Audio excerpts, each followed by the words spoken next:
그림책으로 나를 플레이하다. 좋아하는 일을 꿈꿔요.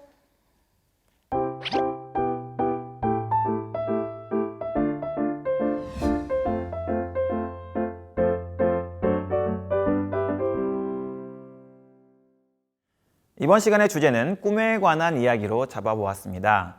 무엇인가 꿈꾼다는 것은 그것만으로도 행복한 삶의 원동력이 될 수 있습니다. 아이들이 저마다 다른 꿈을 그리는 모습만 상상해도 이미 행복해지는데요. 오늘은 아이들이 행복한 꿈을 어떻게 하면 찾을 수 있을지 그림책을 읽으며 함께 고민해 보려고 합니다. 선생님, 이번에도 좋은 그림책을 준비해 오셨다고요? 네, 오늘 준비한 그림책은 제가 개인적으로 가장 사랑하는 그림책 중 하나입니다. 바로 강경수 작가님의 춤을 출 거예요 라는 그림책인데요. 한 아이가 나는 지금 춤을 출 거예요 라고 말하며 이야기가 시작됩니다. 음악을 켜고 춤을 추기 시작하던 아이는 거실을 지나 집 밖으로 나갑니다. 숲을 지나고 강위를 건너 심지어 빛 속에서 바람 속에서도 춤추는 것을 멈추지 않아요. 언젠가 무대 위에 설 자신을 상상하며 계속해서 춤을 추는 건 춤추는 것이 좋기 때문이죠. 반복되는 짧은 글로 된 그림책이지만 제게 준 여운이 상당합니다. 그래서 이 그림책을 골라보았습니다. 그림책 이야기 잘 들어보셨나요? 그림책에 나오는 주인공의 표정이 정말 행복해 보이는데요. 이양희 선생님은 아이들이 가지고 있는 꿈에 대해서 어떻게 생각하시나요? 인간은 꿈꿀 수 있을 때 행복합니다.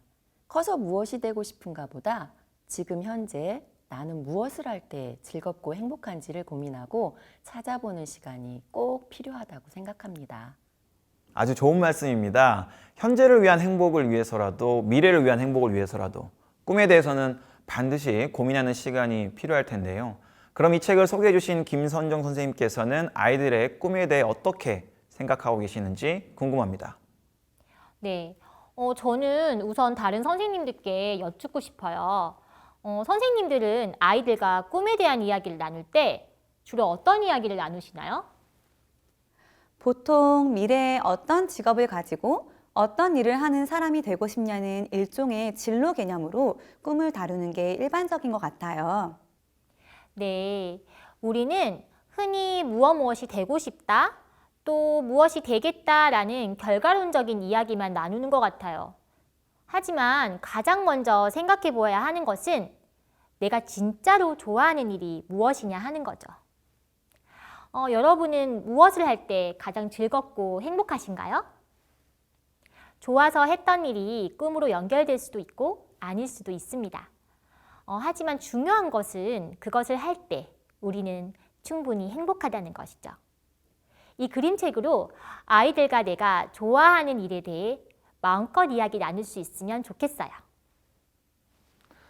저는 농촌에서 어린 시절을 보내서 다양한 경험을 많이 해보지 못했습니다. 제가 무엇을 좋아하는지 잘하는지 고3 졸업 때까지 한 번도 생각해 본 적이 없었거든요. 결국 내가 받은 수능 점수에서 우리 집안 사정에 맞게 학교를 선택했고 그게 제 꿈이 되었습니다. 그러다가 대학교에 가서야 많은 경험을 통해서 제가 음악을 좋아하고 있구나, 그리고 이걸 더 잘하고 싶다, 이런 생각이 들었습니다. 그리고 또 더 많은 노력을 했습니다. 정말 행복한 순간이었죠. 그림책 속의 주인공 소녀와 비슷하시군요. 아이는 정말 자신이 좋아하는 일을 발견했고 그것을 쫓았습니다. 그리고 충분히 행복을 누릴 수 있었습니다. 우리도 가끔 우리가 가졌던 꿈을 쉽게 잊고 지내면서 살지요. 아마 그만큼 내가 바라는 꿈에 다가갈 때 많은 어려움을 겪다 보니 어느샌가 현실에 맞추어 살고 있지 않나 싶네요.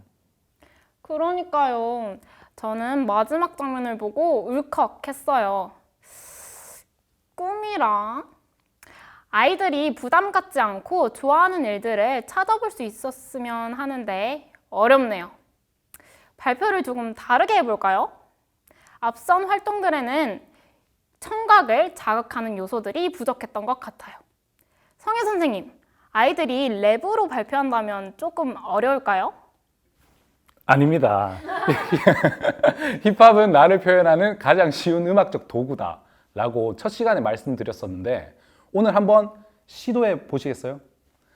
너무 어렵게 생각하지 마세요. 기본 비트에 말하듯이 옮기기만 해도 랩이 됩니다. 랩으로 자신을 표현하는 것은 익숙하진 않지만 어려운 표현 방법이 결코 아닙니다. 랩으로 표현하면 재밌을 것 같은데 개인적으로는 랩에 익숙하지 않고 막연한 두려움이 있어서 신체 활동이나 놀이를 통해서 웜업을 한 다음에 활동으로 연결하면 좋을 것 같아요. 정말 자신을 표현하는 것이 쉽지만은 않은 것 같아요. 자신을 표현하는 방법엔 여러 가지가 있는데 저도 안 해봐서 그런지 랩하면 왠지 어려워 보여요.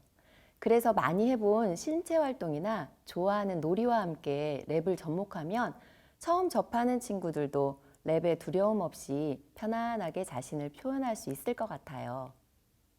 좋습니다. 이렇게 꿈에 대한 주제를 가지고 선생님들과 다양한 이야기들을 나누어 보았습니다. 다음 시간에는 방금 나눠본 아이디어들을 가지고 직접 시연해 보면서 교실에서 어떻게 적용할 수 있는지 알아보도록 하겠습니다.